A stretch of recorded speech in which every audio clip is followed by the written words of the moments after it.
이것을 비유로 너희에게 일렀거니와 때가 이르면 다시는 비유로 너희에게 이르지 않고 아버지에 대한 것을 밝히 이르리라.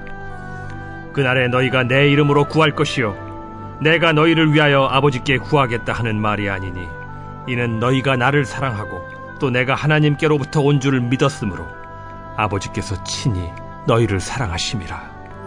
내가 아버지에게서 나와 세상에 왔고 다시 세상을 떠나 아버지께로 가노라. 지금은 밝히 말씀하시고 아무 비유로도 하지 아니하시니 우리가 지금에야 주께서 모든 것을 아시고 또 사람의 물음을 기다리시지 않는 줄 아나이다. 이로써 하나님께로부터 나오심을 우리가 믿사옵나이다. 이제는 너희가 믿느냐? 보라, 너희가 다 각각 제 곳으로 흩어지고 나를 혼자 둘 때가 오나니 벌써 왔도다. 그러나 내가 혼자 있는 것이 아니라 아버지께서 나와 함께 계시느니라. 이것을 너희에게 이르는 것은 너희로 내 안에서 평안을 누리게 하려 함이라. 세상에서는 너희가 환난을 당하나 담대하라. 내가 세상을 이기었노라. 안녕하세요, 교수가족 여러분. 오늘 3월 25일 매일 말씀을 전할 이무궁화 전도사입니다. 오늘 함께 볼 본문은 요한복음 16장 25절에서 33절까지의 말씀인데요. 29절부터 좀 중점적으로 한번 나눠보고 싶습니다. 오늘 이 말씀을 통해 하나님의 은혜가 우리 안에 가득하시기를 간절히 축복드립니다. 오늘 25절부터 이어지는 내용을 먼저 잠깐 설명드리면 예수님이 지금 제자들에게 말씀하시는 내용입니다. 이전에는 내가 비유로 너희에게 설명을 했는데 때가 이르면, 그 날이 되면 이제 내가 더 이상 비유로 설명하지 않아도 너희가 하나님 아버지에 대한 것을 밝히 알게 될 것이다 라는 내용이 25절부터 이어지는 내용입니다. 이때 그 날 바로 언제일까요? 예수님이 계속해서 제자들에게 말씀하셨던 그 십자가와 부활의 사건이 그때고 그 날을 의미하고 있습니다. 그래서 예수님이 이전에 비유로 계속해서 설명하셨던 것들이 제자들에게 전혀 이해되지 않고 풀어지지 않고 무슨 말씀이실까 자꾸 자신의 소견대로 판단하고 해석하게 되었다고 제가 지난번에 말씀드렸습니다. 그런데 그 때가 이르면, 그 날이 되면 이제는 예수님이 하시는 일, 그리고 예수님이 그 평생의 사명으로 하나님에 대해서 가르치셨던 일들이 성령의 도우심으로 깨달아지고 성령의 도우심으로 풀어질 것이라는 것을 말씀해 주시고 계시는 내용입니다. 29절에 이어지는 내용을 보면 제자들이 말하는 내용입니다. 제자들이 말하되 지금은 밝히 말씀하시고 아무 비유로도 하지 아니하시니 우리가 지금에야 주께서 모든 것을 하시고 또 사람의 물음을 기다리시지 않는 줄 아나이다. 이로써 하나님께로부터 나오심을 우리가 믿사옵나이다 라고 이제 제자들이 자신들이 하나님을 믿습니다. 우리는 하나님으로부터 예수님 오셨음을 믿습니다 라고 고백하는 내용이 이어집니다. 그런데 이때는 아직 그 십자가 사건 이전의 상황입니다. 그렇다면 이 제자들이 믿는다고 고백하는 이 믿음이 완전하지 못했음을 제가 앞서 설명드린 것으로 생각해 보실 때 믿음이 온전하지 못했음을 알 수 있습니다. 왜냐하면 우리의 깨달음은 인간적인 깨달음일 수밖에 없습니다. 우리가 믿는다고 고백하는 것은 나의 힘으로 믿을 때는 아주 제한적이고 한계적이며 어쩌면 그것이 진짜 믿음이 아닐 수 있습니다. 왜냐하면 성령님의 도우심 없이는 이 영적 비밀을 깨달을 수 없기 때문입니다. 그래서 예수님이 31절부터 이렇게 대답하시는데요. 제가 한번 읽어보겠습니다. 예수께서 대답하시되 이제는 너희가 믿느냐? 보라, 너희가 다 각각 제 곳으로 흩어지고 나를 혼자 둘 때가 오나니 벌써 왔도다.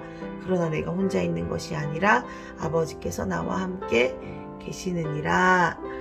아멘. 지금 예수님이 이렇게 말씀하고 계십니다. 너희가 나를 믿어? 그런데 너희가 믿는다고 말하지만 그 날이 오면, 그 때가 오면 그 십자가 사건 앞에 다 각각 제 곳으로 흩어지고 나를 혼자 둘 때가 올 거야 라고 말씀하고 계십니다. 제가 앞서 말씀드린 대로 우리의 믿음은 고난과 환난 앞에서 도망가기 마련입니다. 어떤 상황과 현실, 절망스러운 환경 앞에 우리는 회피하고 숨고 도망가고 더는 나의 이익과 손해를 따지게 되어 있습니다. 그렇기 때문에 우리는 모든 상황을 계산적인 사고로 바라볼 수밖에 없습니다. 이게 나한테 손해가 있을까? 이게 나한테 이익이 있을까? 제자들도 마찬가지입니다. 예수님의 십자가 앞에 내가 믿음이 있습니다 라고 말할 것 같았지만 흩어지고 예수님을 혼자 두는 반응이 나올 수밖에 없었습니다. 그런데 지금 예수님이 이 말씀을 하시는 것은 제자들이 이렇게 할 거야, 너희는 정말 나빠라고 정죄하기 위해서 이 말씀을 하신 것이 아닙니다. 이 33절을 보면서 제가 좀 정리하고 싶은데요. 33절을 읽어보겠습니다. 이것을 너희에게 이르는 것은 너희로 내 안에서 평안을 누리게 하려 함이라. 세상에서는 너희가 환난을 당하나 담대하라. 내가 세상을 이겼노라. 아멘. 지금 예수님이 너희가 믿는다고 말하지, 그렇지만 그때가 오기 전까지는 너희가 믿는 것이 진짜가 아니야. 내가 비유로 이렇게 설명해도 너희가 알아듣지 못했어. 그렇지만 그 날이 오고 그 때가 오면 성령께서 너희를 깨닫게 하실 거야. 그러니까 너희가 지금 흩어지고 나를 혼자 두게 만드는 것이 나를 지금 내가 너희를 정죄하려고 이 말을 하는 것이 아니라 너희는 나를 혼자 두고 흩어질 거야, 너희 도망갈 거야 라고 판단하려고 말하는 것이 아니야. 내가 너희에게 평안을 주려고 말하는 거야 라고 예수님이 말씀하시는 목적을 설명하고 계십니다. 그렇다면 여기서 말하는 평안은 어떤 평안을 말하는 것일까요? 바로 주님이 세상을 이겼노라 라고 말씀하셨기 때문에 우리 역시 주님이 이기셨기 때문에 나도 이겼다라는 이긴 자의 마음을 가지는 것, 이긴 자의 마음으로 살아가는 것이 바로 평안인 것입니다. 다시 말해 이긴 자의 모습을 생각해 보면 좋겠습니다. 이긴 자, 다른 말로 승리한 사람. 승리한 사람은 늘 여유가 있죠. 기쁨이 충만합니다. 이미 이겼는데 내가 계산하고 따질 게 뭐가 있습니까? 아까 앞서 말씀드린 대로 인간의 믿음, 우리가 믿는 믿음은 연약하고 손해를 따지고 이익을 따지고 할 수밖에 없지만 승리하신 예수님, 내가 세상을 이겼노라 라고 말씀하시는 예수님을 믿는 이 여유를 가진 이 승리자의 모습은 그런 것을 따지지 않죠. 이미 이겼기 때문에 더 이상 손해와 이익과 손실과 그런 것을 따질 필요가 없습니다. 승자의 여유를 가지고 살아가는 것, 이것이 바로 세상을 이기었노라 라고 말씀하시는 하나님이, 예수님이 우리에게 주시는 진짜 평안인 것입니다. 아멘. 이미 이겼다라는 것을 믿고 사는 사람과 믿지 않고 사는 것은 아주 큰 차이가 있습니다. 완전한 차이가 있습니다. 우리 인생에도 고난이 있고 역경이 있고 환난이 있고 어려움이 있겠지만 이긴 자에게는 여유가 있습니다. 이런 말이 있습니다. 즐기는 자는 결코 이길 수 없다. 아무리 노력을 하고 아무리 열심을 해도 그 일을 즐겨버리는 사람을 당할 사람은 없다라는 말이 있다는 것을 알고 계시죠? 우리 안에 이 말씀을 좀 기억하시면 좋겠습니다. 우리 앞에 고난이 있고 환난이 있고 역경이 있고 어려운 일들이 많이 있습니다. 그리고 말씀에서도 너희가 환난을 당할 것이다 라고 말하고 있습니다. 예수님이 이미 이기셨고 예수님이 이미 승리하셨고 하셨지만 우리 인생에 고난과 같은 일들이 많이 있다라는 것입니다. 예수님이 당하셨던 것처럼 우리도 핍박당할 일이 있다는 것입니다. 그런데 그때 우리가 기억해야 할 말씀은 바로 이것입니다. 담대하라, 내가 세상을 이기었노라. 예수님께서 이미 이기셨기 때문에 우리는 그 이미 이긴 자로서 우리는 살아갈 수 있습니다. 즐길 수 있습니다. 고난을 맞이하는 우리의 자세는 이미 이겼어. 예수님이 이미 이기셨는데 뭘 하고 담대히 당당히 맞설 수 있게 되는 것입니다. 예수님께서는 하나님 나라를 이 땅으로 가지고 오셨습니다. 하나님 나라를 이 땅으로 끌고 오셨습니다.